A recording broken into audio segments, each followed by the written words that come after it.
పైట ఎక్కడుండే పైకి జనుచుండే పడుచువాని గుండె పగులుచుండే. ఇదొక మహాసహస్రవధాని గారు చెప్పిన పద్యం.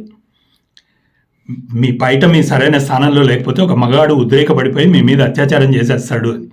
అక్కడితో ఆగలేదు ఆయన. మా ఇష్టం వచ్చినట్టు ఉంటాం, ఇది మా హక్కు అంటే కుదరదు, మీ మీద అటాక్ చేయటం మా హక్కు అంటాడు వాడు. కుర్రాడు వాడిని ఆపలేమన్నాడు.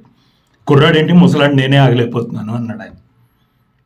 అమ్మాయిల చుట్టూ ఇంత జరుగుతుంది, అమ్మాయిలు ఇలా ఉండాలి అలా ఉండాలి, ఇది కట్టుకోవాలి అది కట్టుకోవాలి అని చెప్తున్నారు. స్వేచ్ఛ పేరుతో విచ్చలవిడితనానికి పాల్పడకండి అని తెగ హితవులు చెప్తున్నారు, కానీ మగాళ్లకు చెప్పింది ఒక్కటి వినలేదు. అరే వాళ్ళు మనుషులేరా, వాళ్ళ మానాన్ని ఏదో వాళ్ళని బతకనివ్వండి, మీ కంట్రోల్లో మీరు ఉండండి చాలు అని చెప్పింది. ఇప్పుడు రోజు చూడండి, అచ్చోసిన అంబోతులా ఊరి మీదకి వదిలేశారు. సంస్కృతి సాంప్రదాయాలు అనేది అమ్మాయిల బాధ్యతే, అబ్బాయిలకి దీనిలో ఏ సంబంధం లేదు అని తీర్మానించేశారు. నేను వెతికాను, మన సంస్కృతిలో పురుషులకేం చెప్పలేదా? నాకు శ్లోకం దొరికింది. యదా సంహరతే చాయం కూర్మోంగానివ సర్వశ ఇంద్రియాణింద్రియార్థేభ్య తస్య ప్రజ్ఞా ప్రతిష్ఠిత. ఇది భగవద్గీత 2వ అధ్యాయం, అంటే సాంఖ్యయోగంలోని 58వ శ్లోకం.